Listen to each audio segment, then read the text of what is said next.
Assalamualaikum warahmatullahi wabarakatuh. Jumpa lagi teman. Terima kasih banyak ya teman-teman yang udah nyaksiin video kemarin. Nah, di bagian ini akan ada sedikit percakapan antara Alvin dan Irfan yang agak nyerempet-nyerempet gitu sih. Teman-teman ambil positifnya, buang negatifnya ya. Oke, gak usah banyak ngomong lagi. Mari kita masuk ke ceritanya. Tapi biasa, sebelum masuk ke ceritanya, kita berdoa dulu ya.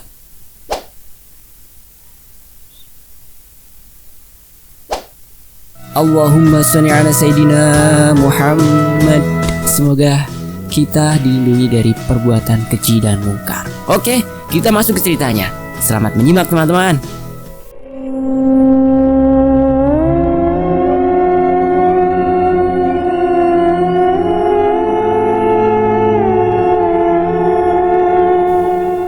Penjelasan Irfan cukup membungkam mulutku. Irfan ada benarnya. Baru hari pertama aku udah banyak maunya. Lagian hal yang tidak diinginkan belum terjadi. Aku bisa tenang sedikit saat itu. Mungkin pikiranku yang lagi mikir aneh-aneh karena kebanyakan nonton film horor. Hanya sebentar aku bisa tenang. Di perjalanan kita melihat lagi ada tempat yang benar-benar bikin resah. Ada sebuah pohon tua besar. Di bawahnya juga ada sesajen yang isinya hanya pisang. Jantung berdetak kencang banget. Ditambah lagi Irfan mengucapkan kata "Permisi, numpang lewat," kata Irfan sambil lihat pohon tersebut. Ngapain lu, Van? Ada sesajen, ada penunggu, kata Irfan simpel tanpa ada ekspresi takut di mukanya. Vina kelihatan udah gak nyaman. Terlihat jelas dari ekspresinya. "Kak, balik aja yuk," kata Vina dengan ekspresi ketakutan. "Iya Van, balik aja," kata gue. "Iya nih juga mau balik. Gue juga udah nggak betah di sini," kata Irfan dengan santainya. "Kita nggak tersesat kan, Van?" tanya gue. "Tenang aja, gue tahu kok," jawab Irfan. Perjalanan pulang berhasil. Sebenarnya aku nggak nyangka kalau bisa nemuin jalan pulang. Padahal aku berpikir kalau kita tersesat. Di rumah, Vina nyeritain kejadian di hutan. Tapi ekspresi yang mendengarkan cerita terlihat biasa aja. Aku bisa maklum karena mereka gak ngalami. Dan juga cerita di siang hari gak menakutkan seperti cerita di malam hari. Hari sudah hampir malam. Semua sudah berkumpul di ruang tengah. Dari kegiatan mereka masing-masing, seperti observasi proker KKN. Di sana dibahas mengenai proker utama. Dan dapatlah ide untuk proker utama, yaitu pembuatan sumur dan pembuatan kamar mandi umum. Semua udah masuk rencana. Tukang akan diambil dari desa sini. Ada orang yang bisa mengerjakan. Aku berpikir sebenarnya sia-sia melakukan proker tersebut. Jika ada orang desa situ yang bisa membuat sumur, kenapa mereka nggak melakukan sendiri? Buktinya mereka lebih milih mandi di sungai yang airnya benar-benar bersih karena dekat mata air. Tapi aku setuju-setuju aja kalau emang bisa masuk dalam proker kelompok. Apalagi kita dituntut membuat proker utama berupa fisik minimal 5 proker. Dan untuk proker pembuatan kamar mandi umum, aku sama Irfan dengan berat hati gak setuju. Untuk alasannya pasti sudah pada mengerti. Tapi saat itu aku dan Irfan ngomong dengan alasan terlalu membuang uang. Batu bata yang dibeli di kota lebih mahal ongkos kirim ke sini daripada harga batu batanya. Tapi lagi-lagi karena mengambil suara terbanyak, akhirnya jadilah proker pembuatan kamar mandi. Diperkirakan akan memakan waktu 1 bulan lebih untuk jadi kamar mandinya, karena mereka menyarankan pembuatan sumur dahulu. Setelah selesai dan membuat pengajuan secara tertulis karena gak ada printer, kita akan pergi ke kepala desa. "Siapa yang pergi ke kepala desa sama gue?" kata Selvi sebagai sekretaris. "Gue dek, sama Irfan," kata aku mengajukan diri sambil nunjuk Irfan. "Oke Kak Alvin." "Oke, Kak Alvin sama Kak Irfan ya," kata Selvi. Mereka pun menyetujuinya. Kita bertiga pergi ke rumah kepala desa, melewati rumah yang pernah ditunjuk kepala desa waktu itu. Agak merinding sebenarnya, karena kondisi gelap dan rumah yang hampir rubuh karena lapuk. Setelah lewat sana, aku baru sadar kalau rumah itu miring dan benar-benar hampir rubuh. Tak lama kita sampai rumah kepala desa. Rumahnya paling bagus sendiri dan terbuat dari bata. Kanan kirinya rumah panggung. Di rumah Pak Kepala Desa, kita membahas masalah proker tersebut. Pak Kepala setuju Dan yang menentukan lokasi adalah Pak Kepala. Selain itu, Pak Kepala menyarankan untuk melakukan pemberantasan buta huruf. Hampir semua anak-anak di sini nggak bisa baca karena emang nggak sekolah. Kita pun menyetujuinya dan akan dibahas dulu oleh kelompok. Di sela-sela obrolan ringan, aku sempatkan bertanya. Walaupun Irfan nyenggol kakiku untuk jangan dia lanjutkan. Pak, hutan di dekat kami itu bagaimana, Pak? Bagaimana apanya, Dek? Iya, apa aman atau gimana, Pak? Kataku sambil ngelus-ngelus kepala dan senyum salting. Aku sendiri gak tahu harus ngomong apa. Rencana yang pengen aku omongin tiba-tiba langsung hilang. Mungkin karena gugup dan ngerasa gak enak jika harus diomongin. Padahal aku pengen tanya tentang agama karena ada sesajen. Masalah lokasi-lokasi yang tadi siang aku lihat dan lain-lain. Lah, tadi malam aman gak, Dek? Oh aman, Pak. Kataku senyum. Nah, itu aman, kata Pak Kepala membalas senyumku. Kalau untuk masalah rumah, cuma ada itu ya, Pak. Pertanyaan aneh aku keluar karena masih terpikir lokasi-lokasi tadi siang. Iya, Dek, kalau nggak ada kalian, rumah itu juga kosong, jawab kepala desa. Saya nggak mau ikut campur kok, kalian mau ngapain saja di rumah itu, kata Pak Kepala Desa. Kalian sudah dewasa, pasti pikiran kalian juga dewasa. Yang penting tetap ramah sama warga sekitar ya, kata Pak Kepala tersenyum. Aku salting dan seperti gak tahu mau ngapain lagi karena udah gak enak. Pertanyaan aku bisa menjadi aneh karena belum ada hal ganjil yang aku alami selama di sini. Jadi dalam hatiku agak ngerasa bersalah dan malu bertanya seperti itu tadi. Pak, tadi saya ke hutan nih, kata Irfan dengan senyum malu-malu. Terus ngelihat ada mata air dan batu seperti menyembah. Tempat apa ya itu, Pak? Lanjut Irfan. Itu dulu tempat mandi untuk leluhur, Dek, kata bapak tersenyum. Jadi di sini kepercayaannya masih kepada leluhur ya, Pak? Kata Irfan bertanya lagi. Banyak yang masih seperti itu, Dek. Tapi ada juga yang sudah beragama, jawab bapak tersebut. Yang penting hidup damai berdampingan kan, Dek? Lanjut bapak tersenyum.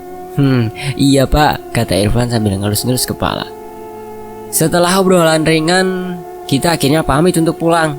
Lagian tanpa sadar udah jam 7:30. Pak Kepala menemani sampai depan pintu rumahnya. Malam-malam jangan pergi ke hutan loh, Dek, kata Pak Kepala. Kenapa ya, Pak? Tanya aku refleks karena berpikir macam-macam. Takutnya kan nanti ada hewan liar kayak ular atau apa, kata Pak Kepala. Oh iya, Pak, makasih, kataku sambil tersenyum. Peringatan Pak Kepala gak aku anggap sebagai peringatan adanya binatang liar. Maklum, aku orangnya agak paranoid kalau masalah yang di luar logika. Di perjalanan pulang udah pasti kita melewati rumah hantu tadi. Sampai di rumah, kita berkumpul lagi untuk bahas apa yang dikatakan Pak Kepala Desa. Mereka kelihatan tenang. Aku sendiri mungkin yang kebanyakan pikiran. Film horor yang sering aku tonton menjadi acuan aku untuk berpikir macam-macam. Setelah selesai pertemuan atau rapat, kita semua mengambil keputusan jika Anton sebagai ketua dan Putra sebagai wakil. Besok akan ke kota untuk mengurus semua bahan-bahan yang digunakan proker. Otomatis, sisa bertujuh anak KKN yang ada di situ. Dan yang lebih menyakitkan, anak perempuan lebih memilih cuci muka daripada mandi. Ya, seperti biasa setelah makan malam, aku dan Irfan nongkrong di teras rumah. Saat itu, Selvi dan Siska ikut nongkrong lagi. Sedangkan yang lainnya membentuk kelompok sendiri-sendiri untuk mengobrol. Melihat keadaan aku yang masih agak ketakutan, Irfan berusaha menenangkan. Vin, biasa aja kali, lu gak sendirian di sini, kata Irfan.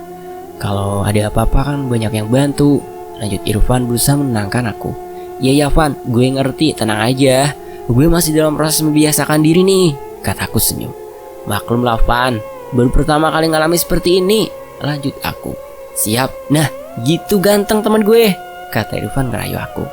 Kamu cowok loh kak, harusnya bisa ngelindunginya cewek-cewek dong, sindir Selvi berusaha akrab. Iya ya dek, kataku tersenyum ke Selvi. Lu belum kejadian aja udah ketakutan, apalagi kalau kejadian, kata Irfan. Udah diem lu, tenang aja, gak bakal gue ketakutan.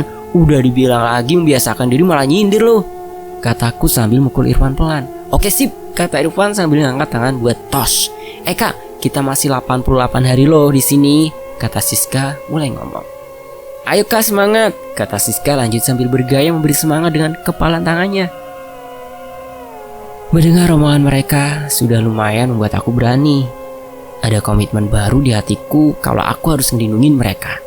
Di malam ini, obrolan lebih condong untuk memberi semangat aku. Setelah gak lama obrolan, kita pun kembali ke kamar masing-masing. Pintu kamar sengaja aku buka karena belum tidur. Dengan modal Petromax, aku bermain kartu remi yang sudah dibawa Irfan terlebih dahulu.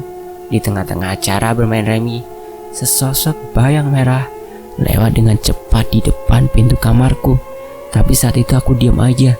Aku berpikir kalau itu hanya perasaan aku doang. Vin, kata Irfan yang lagi ngatur kartu. Apa cuma gue doang ya yang lihat bayangan merah lewat? Lanjut Irfan. Gue juga lihat, kata gue sambil menata kartu. Gimana menurut lu? Takut lu? Tanya Irfan menatap aku. Kagak, jawab gue simpel. Serius? Tanya Irfan. Dari tadi gue mikir, percuma gue takut di sini. Lagian gak bisa berbuat apa-apa, kataku dengan tenang. Mantap nih teman gue, kata Irfan tersenyum. Gue hari pertama datang juga mikir gitu, jadi gue beraniin diri, kata Irfan ke aku. Coba sekarang lu cek deh ke dapur, kata Irfan mencoba nyari aku. Tanpa pikir panjang, gue ke dapur nih. Gue bawa Petromax ke dapur tapi gak ada apa-apa. Gimana? Kata Irfan dari depan pintu kamar. Gak ada apa-apa, Van, kataku sambil berjalan balik ke kamar. Ya udah tidur aja dah, besok kita harus bangun subuh-subuh, Vin, kata Irfan senyum ke aku. Aku hanya tersenyum saat Irfan berkata seperti itu karena aku ngerti apa yang dimaksud. Vin, udah subuh, ayo cepet, kata Irfan berbisik membangunkan aku. Vin, cepet, jadi nggak? Kata Irfan masih berbisik.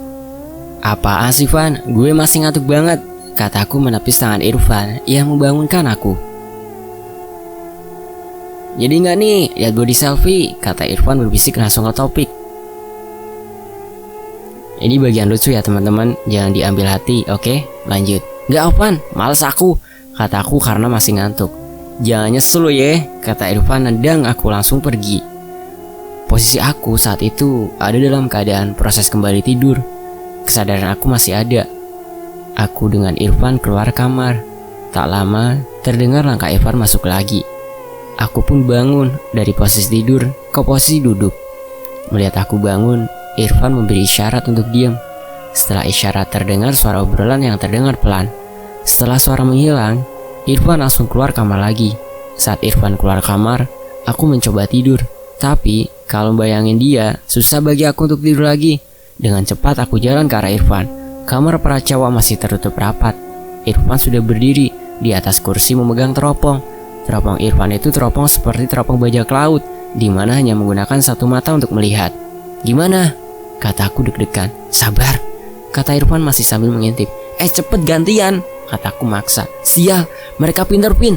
Apaan cepet? Mereka naruh Petromax di luar kamar mandi. Lah emang kenapa? Iya nggak kelihatan, tolol. Lu lihat jam berapa ini? Saat itu aku langsung lihat jam, dan saat itu jam menunjukkan jam 4 lebih, di mana matahari belum muncul dan masih menunjukkan sedikit sinar merahnya di balik gunung. Coba sini gantian, kataku nggak percaya. Nih, kata Irfan menyerahkan teropong. Aku perhatikan dengan seksama, ternyata teropong ini rusak karena ada bekas patah di tengah. Tapi aku gak permasalahin itu. Aku langsung menancapkan teropong ke lubang yang sudah diperlebar.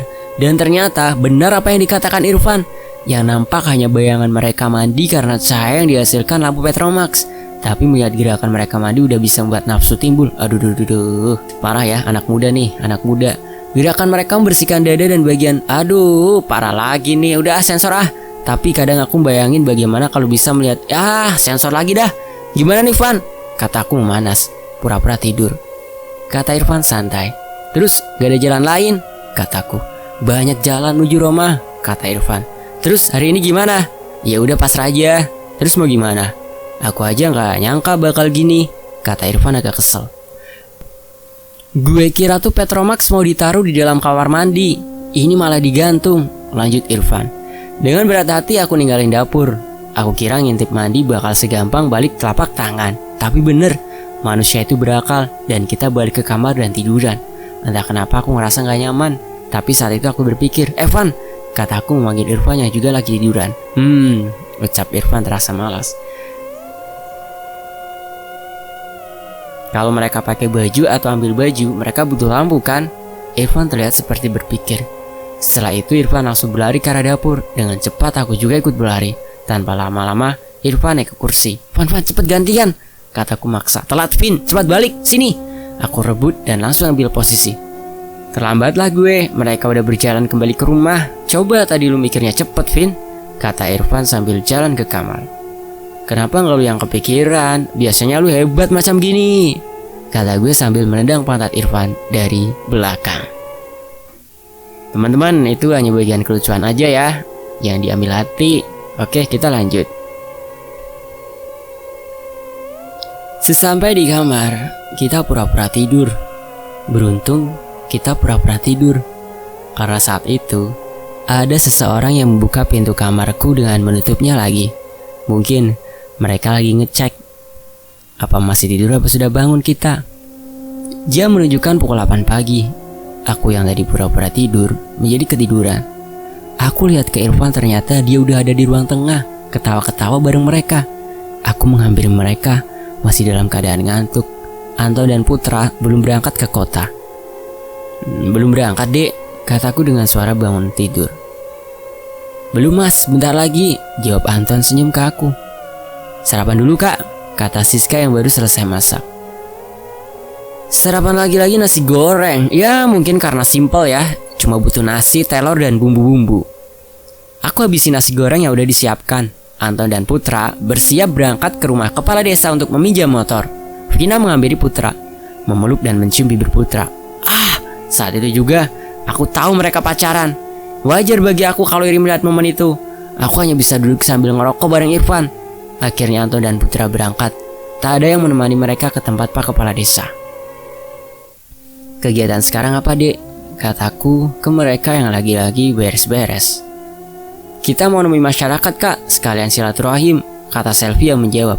Ayo kak ikut, ajak Siska ke aku. Gak dek, kalian aja, kataku menolak ajakan Siska. Aku dan Irfan males kalau setiap jalan kita harus nebar senyum. Baru jalan sebentar senyum ke orang, jalan lagi harus senyum lagi ke orang. Akhirnya aku dan Irfan milih di rumah dan diam dan cuma ngerokok. Gak terasa waktu udah siang. Mereka juga belum kembali ke rumah. Akhirnya Irfan dan aku nyusul ke desa dengan komitmen kalau ketemu orang desa pura-pura gak lihat dan tetap ngobrol. Sampai di desa kita udah melewati beberapa orang dengan pura-pura gak ngeliat. Aku melihat ke arah sungai. Di sana banyak anak kecil lagi mandi telanjang di sungai. Aku bertanya ke Irfan. Van, menurut lu mereka tumbuh berapa? Tanyaku ke Irfan. Soalnya ada yang tumbuh tuh, kata Irfan sambil membakar rokok. Kok gak malu ya? Tanyaku. Samperin aja Vin, kata Irfan udah jalan duluan. Di sungai, anak laki-laki perempuan lagi asik bermain air tanpa ada rasa nafsu sama sekali. Dengan bertelanjang dada dan bermodal celana dalam, mereka saling menyiram air sambil tertawa. Coba di kota, rusak semua tuh. Langsung pada disikat sama temannya sendiri. Aku coba bertanya ke salah satu anak di situ. Umur berapa dek? Tanyaku. 13, kata dia sambil langsung melanjutkan bermain air. Gila, 13 tahun Van, berani main air bugil gini, kataku pelan. Ya namanya desa Vin, kayak gini mungkin wajar bagi mereka, kata Irfan santai. Yaudah Vin, lanjutin aja nyari mereka, lanjut Irfan lagi.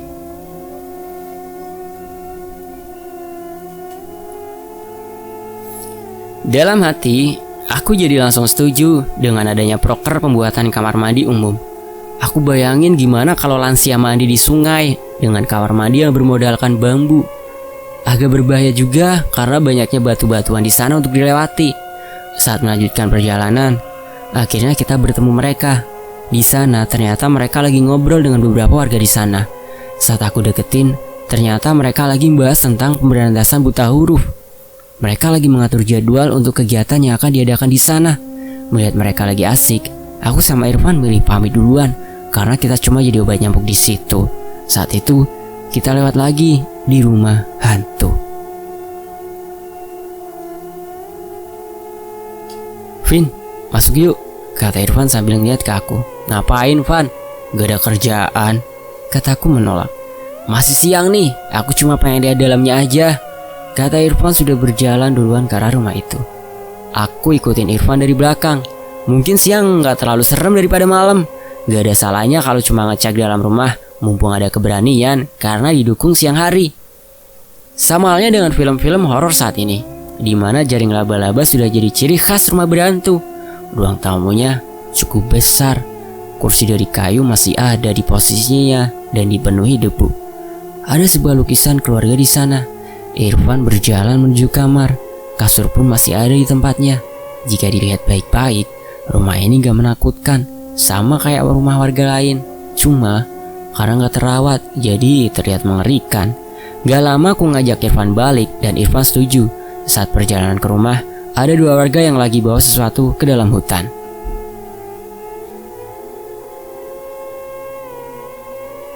Vin, ikut mereka yuk, ajak Irfan ke aku. Ke hutan lagi? Tanyaku dengan agak malas. Iya, petualangan lagi, kata Irfan tersenyum ke aku. Ikut aja deh aku, kalian gak ada kerjaan, kataku nerima ajakan Irfan. Tak lama kita nyusul, terdengar mereka sedang berbicara bahasa daerah situ yang udah pasti aku gak ngerti. Mau kemana, Pak? Sapa Irfan. Mau naruh ini, kata bapak tersebut sambil tersenyum ke Irfan. Apa ya itu, Pak? Tanya Irfan lagi. Ini barang untuk leluhur sini, menghormati, kata bapak itu. Saya ikut ya, Pak, sekalian jalan-jalan, kata Irfan. Bapak tersebut hanya mengangguk dan tersenyum. Di perjalanan kita nggak berbicara dengan mereka. Kita berdua jalan di belakang mereka dan sampailah di kuburan desa. Bapak tersebut menaruh sajian di dua kubur, yang lainnya seperti nggak penting. Terlihat mereka seperti sedang berdoa. Setelah itu perjalanan dilanjutkan ke arah mata air. Di sana seperti sedang ritual. Selendang kuning di sana dicelupkan di air dan ditaruh lagi di dekat situ. Di atas selendang ditaruh sajian dan ditindas batu kecil agar tidak tertiup angin. Van, cabut yuk, kataku ke Irfan. Ikut aja mereka, Vin, kata Irfan tanpa lihat aku. Bosen aku, kataku. Ya udah, lu balik aja sono, suruh Irfan. Karena aku malas balik sendiri dan bakal bengong di rumah, aku akhirnya lanjut ikut mereka. Aku saat itu mengira kalau perjalanan mereka bakal ke rumah yang terbakar atau ke pohon tua yang gede waktu itu.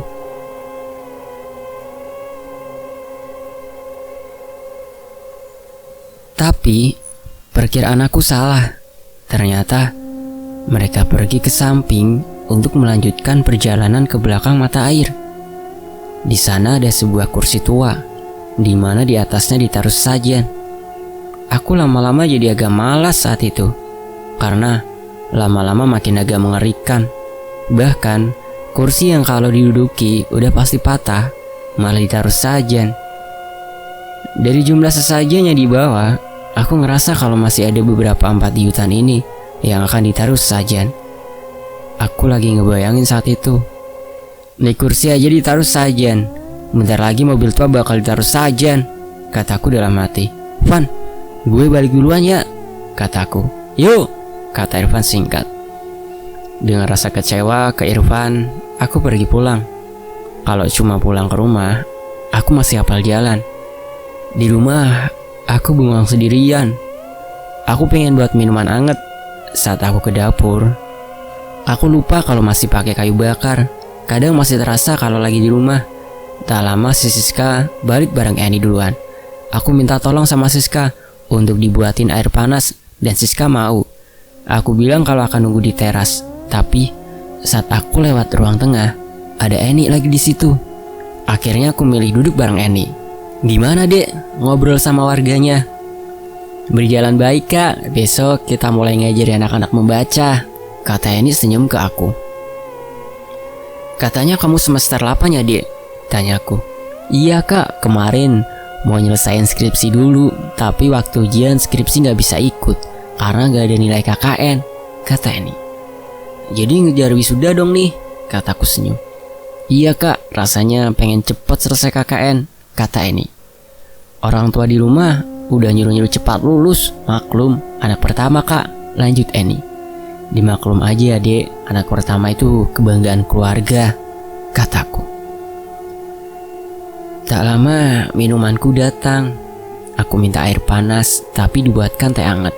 Padahal di atas aku ada kopi instan, tapi aku tetap terima. Siska melanjutkan memasak. Setelah selesai, dia bergabung bersama kita. Dan akhirnya kita ngobrol bertiga di situ. Di sela-sela obrolan, Siska ngajak Eni ke hutan dekat situ. Aku sudah nyaranin, jangan, tapi mereka malah pergi. Karena penasaran sama keadaan hutan, mereka ngira kalau hutan bakal indah kayak situasi pegunungan di desa. Kenyataannya emang indah, tapi ada apanya yang gak indah. Aku saat itu diajak, tapi aku menolak. Berselang kira-kira 1 jam, Irfan datang bersama sahabat sejatinya kalau di hutan, yaitu ranting. Dengan santainya dia bermain-main ranting, memukul daun-daun di sekitar. Aku pikir kalau dia lagi hilangin kebosanan dengan main ranting. Di rumah, Irfan ngajak aku mandi, karena udah 2 hari kita belum mandi. Dengan keadaan terbuka, aku mandi dengan cara jongkok. Dengan was-was aku sabunan, takut ada yang ngintip. Kalau cewek yang ngintip, aku masih bisa terima. Gak kebayang kalau cowok yang ngintip. Disitulah aku mengerti posisi wanita kalau sedang mandi dalam keadaan terbuka yang hanya bermodalkan anyaman bambu. Aku ngerti kenapa mereka lebih waspada. Malam pun tiba. Mereka lagi membuat rencana proker ditemani lampu Petromax. Aku dan Irfan milih duduk di teras seperti biasa, merokok dengan ditemani kopi instan. Vin, gue saranin kita jangan ke hutan lagi deh. Kenapa emangnya Van? Tanyaku penasaran. Ya jangan pokoknya Vin, kata Irfan sambil menghisap rokok. Makanya cerita, kata aku. Gini intinya Vin, ada beberapa tempat yang harus diwaspadai. Kalau di desa sih, tuh sedang doang, lanjut Irfan. Rumah hantu itu gimana Van? Tanyaku. Itu cuma rumah bobrok, ngapain lu takut? Kita masuk juga gak ada apa-apa. Kita terdiam kira-kira 2 menit. Karena aku cuekin omongan Irfan. Dan akhirnya aku membuka topik lagi. Jujur gue gak nyaman Van kalau kayak gini. Inti semua lu bilang gitu apa sih Van? Kataku dengan agak emosi. Vin, kita tuh salah tujuan KKN Vin. Tempatnya lu lihat sendiri kayak gimana, kata Irfan. Gue bilang kayak gitu buat hati-hati aja Vin, bukan buat cari sensasi, lanjut Irfan. KKN lancar kan enak Vin, gak perlu ada masalah, lanjut Irfan lagi. Setelah penutup omongan Irfan dan kira-kira saat itu jam 8 malam, Selvi minta diantar ke rumah Pak Kepala Desa untuk minta persetujuan dan tanda tangan masalah proker pemberantasan buta huruf. Dan akhirnya aku yang nemenin Selvi. Sampai di rumah Pak Kepala, Selvi berbicara banyak membahas rencana pemberantasan buta huruf. Aku diam aja karena gak tahu bahan tentang proker mereka. Setelah selesai, aku dan Selvi pamit untuk balik ke rumah. Saat perjalanan, aku lewat depan rumah hantu. Aku lama memandang rumah tersebut saat lewat di depannya. Dan tiba-tiba, dengan mata kepala, aku lihat pintu terbuka dan tertutup kencang. Seperti ada yang ngebuka dan nutupnya dengan cara dibanting. Selvi kaget dan baru melihat ke arah suara, yaitu rumah tersebut. Siapa yang banting pintu itu ya kak? Tanya Selvi. Gak tahu dek, mungkin tetangga sekitar sini. Ayo balik aja dek, kataku. Dan akhirnya sampailah di rumah. Mereka pada sibuk sendiri-sendiri. Aku ke kamar. Di sana Irfan sedang tiduran dan aku ikut tiduran. Tuh yang cowok-cowok belum pada balik, tanyaku. Katanya 2-3 hari sekalian ngawal truk bata sama semen kesini, kata Irfan mulai nguap. Evan, tadi pas gue lihat rumah hantu tuh pintunya kebuka terus banting sendiri, kata gue. Ah angin kali Vin, kita masuk tadi siang aja gak ada apa-apa, kata Irfan. Iya kali Van, gue juga males harus mikir macem-macem, kataku. Setelah obrolan tersebut, aku sama Irfan hanya diam karena mungkin Irfan udah ngantuk.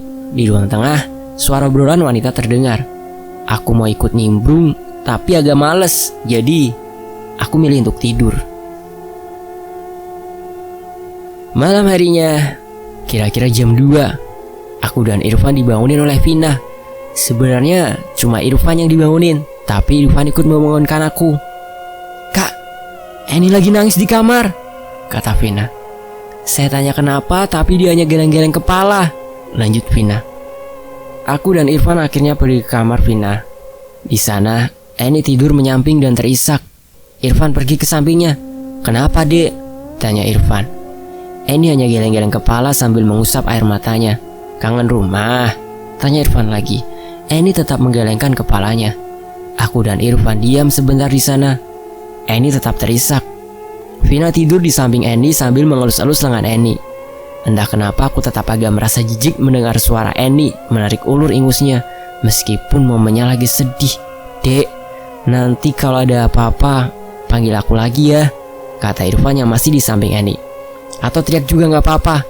Nanti aku langsung terbang ke sini," kata Irfan sambil senyum berusaha bercanda. Eni mengangguk sambil tersenyum kecil. Aku dan Irfan kembali ke kamar lagi dan melanjutkan tidur tanpa membahas apa yang dialami Eni. Sampai di sini dulu ya teman-teman. Di bagian berikutnya ternyata Eni kesurupan karena Eni ke rumah yang bekas kebakaran itu dan dia nggak sengaja benerin sajian. Niatnya baik sih, tapi ya kayak gitu. Teman-teman saksiin aja ya di bagian berikutnya. Dan admin undur diri. Wassalamualaikum warahmatullahi wabarakatuh. Insya Allah nggak lama kok, paling malam bisa tayang ke bagian berikutnya. Terima kasih atas perhatiannya.